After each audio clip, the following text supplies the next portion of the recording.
కాంగ్రెస్ నాయకుడు రాహుల్ గాంధీ సోమవారం నాడు లోక్సభలో ఉగ్రరూపం దాల్చారు.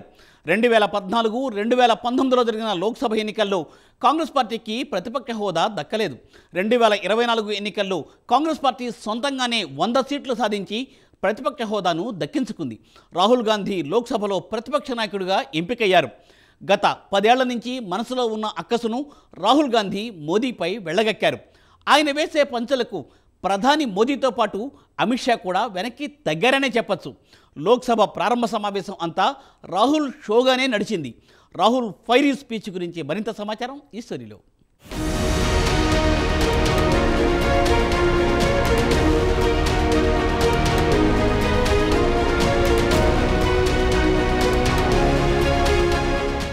లోక్సభ సమావేశాలు సోమవారం నుంచి ప్రారంభమయ్యాయి. మొదటి రోజే ప్రతిపక్ష నాయకుడు రాహుల్ గాంధీ అనర్గళంగా మాట్లాడి అధికార ఎన్డీఏ కూటమికి ముచ్చెమటలు పట్టించారు.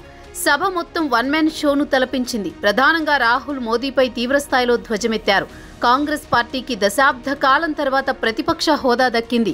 2014, 2019లో జరిగిన లోక్సభ ఎన్నికల్లో కాంగ్రెస్కు ప్రతిపక్ష హోదా దక్కలేదు. ఈసారి దక్కడంతో రాహుల్ మరింత రెచ్చిపోయారు. స్పీకర్ నుంచి ప్రధానమంత్రి వరకు తనదైన శైలిలో దుయ్యబట్టారు. స్పీకర్ ఓం బిర్లాకు రాహుల్ మధ్య వాడివేడి వాదన చోటు చేసుకుంది.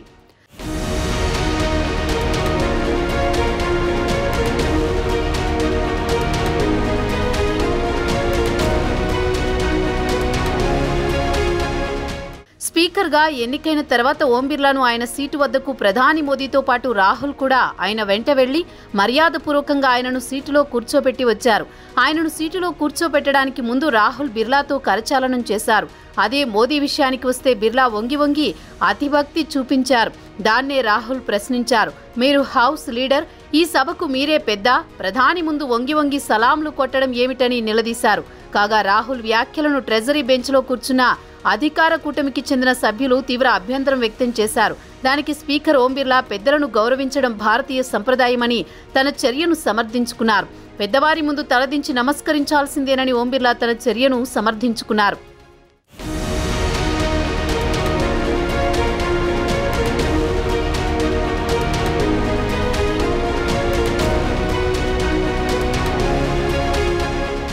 ఇక బీజేపీ గురించి ప్రస్తావిస్తూ తమను తాము హిందువులమని గొప్పగా చెప్పుకుంటారు. వీరంతా చేసేది ఎప్పుడూ హింసను ప్రోత్సహించడం, సమాజంలో ద్వేషాలు పెంచడం, అబద్ధాలు వ్యాపింపజేయడమేనని రాహుల్ తన ప్రసంగంలో ధ్వజమెత్తారు. కాగా రాహుల్ ప్రసంగానికి ప్రధాని అడ్డు తగిలారు. యావత్ హిందువులను హింసావాదులుగా ప్రస్తావించడం పట్ల తీవ్ర అభ్యంతరం వ్యక్తం చేశారు. ఇది సీరియస్ అంశమన్నారు మోదీ. ఇరువురి మధ్య మాటల యుద్ధం జరిగింది. కేంద్ర హోంమంత్రి అమిత్ షా జోక్యం చేసుకుని రాహుల్ వెంటనే క్షమాపణ చెప్పాలని డిమాండ్ చేశారు. రాహుల్ సభలో శివుడి పోస్టర్ను ప్రదర్శించారు. కాంగ్రెస్ చిహ్నం అభయ ముద్ర, ఆ ముద్ర ఎవరికీ భయపడదన్నారు.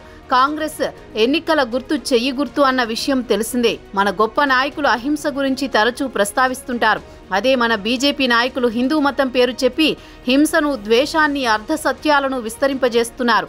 తమను తాము హిందువు అని చెప్పుకునేవారు హింసను ప్రోత్సహిస్తున్నారని రాహుల్ బీజేపీని, మోదీని ఉద్దేశించి తీవ్ర విమర్శలు గుప్పించారు.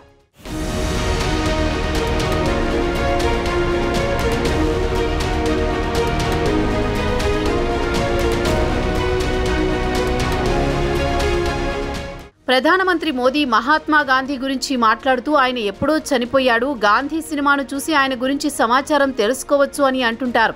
దీన్ని బట్టే ఆయన గర్వం ఎంతో తెలిసిపోతోందన్నారు రాహుల్. మోదీ తరచూ మతం గురించి, ధైర్యం గురించి ప్రస్తావిస్తుంటారు. అన్ని మతాలు ధైర్యం గురించి మాట్లాడుతాయని రాహుల్ అన్నారు. మహాత్మా గాంధీపై రాహుల్ చేసిన వ్యాఖ్యల తర్వాత సభలో ఇటు ఇండియా బ్లాక్కు, అటు ఎన్డీఏకు మధ్య మాటల యుద్ధం మొదలైంది. గాంధీ గురించి, హిందూ కమ్యూనిటీ గురించి రాహుల్ చేసిన వ్యాఖ్యలు సీరియస్ మ్యాటర్ అని మోదీ అన్నారు. రాహుల్ తక్షణమే జాతికి క్షమాపణ చెప్పాలని డిమాండ్ చేశారు అమిత్ షా. ప్రతిపక్ష నాయకుడు హిందువులు ఎప్పుడూ హింస గురించే మాట్లాడుతారు అని అంటున్నారు.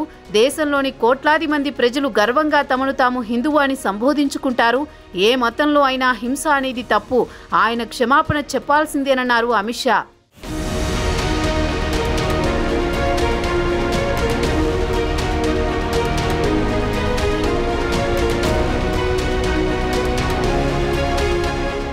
అమిత్ షా తర్వాత రాహుల్ తిరిగి తన ప్రసంగాన్ని మొదలుపెట్టారు.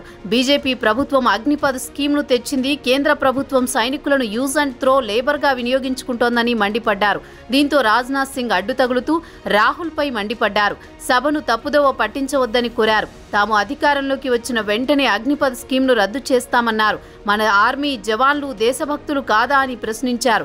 బీజేపీ ప్రభుత్వం రాజకీయాల వల్ల మణిపూర్లో అంతర్యుద్ధం జరుగుతోందన్నారు రాహుల్.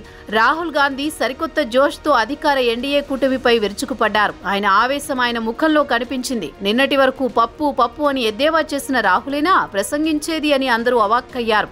సభలో బలం పెరగడంతో రాహుల్లో కాన్ఫిడెన్స్ పెరిగింది. ఆ కాన్ఫిడెన్స్ నిన్న సభలో కనిపించింది. రాహుల్ అధికార బీజేపీపై దాడి మొదలు పెట్టగానే బీజేపీ నాయకులు కూడా అవాక్కయ్యారు. ఇక బీజేపీ విషయానికి వస్తే ప్రస్తుతం పూర్తి మెజారిటీ లేదు. గతంలో ఉన్న జోష్ మోదీలో కూడా కనిపించడం లేదు.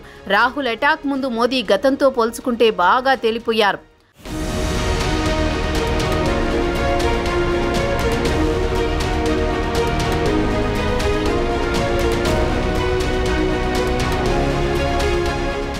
ఇవన్నీ ఒకెత్తైతే పశ్చిమ బెంగాల్కు చెందిన టీఎంసీ ఎంపీ మహువా మొయిత్రా కూడా బీజేపీపై మండిపడింది.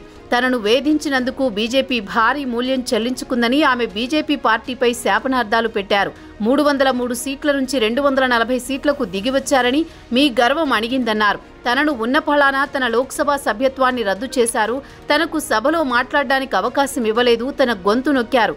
మొయిత్రా తన ప్రసంగం మొదలుపెట్టగానే మోదీ తన ఛాంబర్కు వెళ్లబోతున్నారు.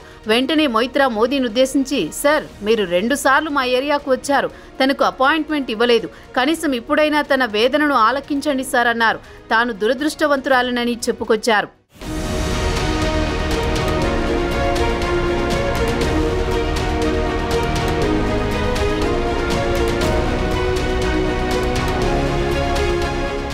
ప్రధానమంత్రి ముస్లింలు మదర్సా, మటన్, మచిలీ, ముజ్రా గురించి ప్రస్తావిస్తారు తప్ప మణిపూర్ గురించి ఒక్కసారి కూడా మాట్లాడరు అని మొయిత్రా అన్నారు. కాగా మొయిత్రా క్యాష్ ఫర్ క్వెరీ కింద సభ్యత్వం కోల్పోయారు. డబ్బులు తీసుకుని ప్రశ్నలు వేశారని ఆమెపై ఆరోపణలు వెల్లువెత్తాయి. తన నియోజకవర్గం ప్రజలకు తనపై చాలా సానుభూతి ఉందన్నారు. మహువా, నువ్వు చాలా కోల్పోయావు. లోక్సభ సభ్యత్వం, ఢిల్లీలో ఇల్లు కోల్పోయావు, చివరకు గర్భసంచిని కూడా కోల్పోయావని సానుభూతి చూపుతారు. అయినా తనకు ప్రస్తుతం పూర్తి స్వేచ్ఛ లభించింది. మీ అంతు చూస్తానని బీజేపీకి సవాల్ విసిరారు. ఒకవైపు రాహుల్, మరోవైపు మొయిత్రాల షో నిన్న సభలో రక్తి కట్టించింది. రాహుల్ తన కసిని పూర్తిగా బీజేపీపై వెళ్లగక్కాడన్న టాక్ రాజధానిలో వినిపిస్తోంది. కాంగ్రెస్ శ్రేణుల్లో కూడా రాహుల్ ప్రసంగం జోష్ నింపింది. రాహుల్ తన సత్తా చాటారని కాంగ్రెస్ నాయకులు తెగ సంబరపడిపోతున్నారు.